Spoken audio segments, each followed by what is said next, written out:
The third major theme that I've been looking at and understanding is all about the flight to affordability and finding areas which have that value differential.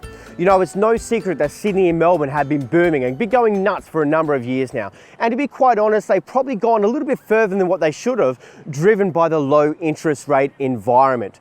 That being said though, there are still value opportunities in many different parts of Australia if we're strategically looking for where the affordability and the value differential factor really is. So here's some interesting things to understand. You know, that median house price in Sydney now is well over $1 million. I think from what I was looking at, it was $1.068 million for the median house in Sydney. Now that's just insane. Who can afford that? Sure, some people can, but think about, you know, young families wanting to get into the marketplace or people wanting to actually buy their home. For a lot of people, it's very unaffordable. In the same breath, if you then go to Melbourne, it's around $723,000, so still more affordable than Sydney, but still very, very expensive housing market.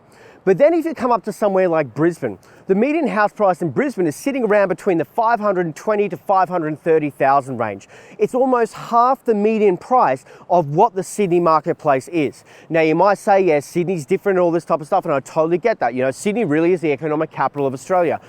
Stronger population and all that different type of stuff right now. But there's an interesting thing you've got to understand. We've got to look at multiple factors when we're deciding where's the value to be had in the marketplace.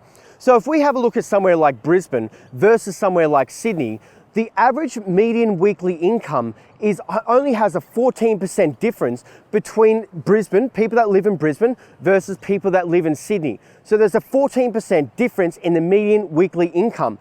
But there is almost 100% difference in property prices. And to me, that's really interesting. It's far more affordable marketplace. There's a lot of value to be had in the Brisbane marketplace right now, where Sydney is really tapped out and is very, very unaffordable. When people can't afford the higher payments, that's when we'll start to see property prices start to level out. And we've already started to see that in Sydney right now. But this is where we're seeing Brisbane come into its own. People are flocking there, investors and first home buyers, and people are moving up there, companies are moving up there, stronger population growth, projected stronger population growth than Sydney over the next kind of 20 to 30 odd years as well. So that's a really interesting trend that's happening in the marketplace. We're also seeing the same trend moving towards Newcastle.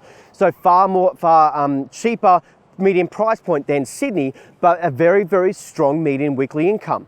And then if we move into Melbourne, for example, Melbourne is a very interesting marketplace where it's really split up into two different areas. We've got the east and the south, which is a very expensive marketplace. But then we've got the north and the west, where if we go out a little bit further, there's some very affordable housing options. If you head about 30 to 40 kilometers east of Melbourne, for example, you know, property prices for a house is $700,000, $800,000. But if you go the same distance west, you're going to be potentially be able to buy houses with a 3 in front of that figure. You know, between the $300,000 to $400,000 to $450,000 range.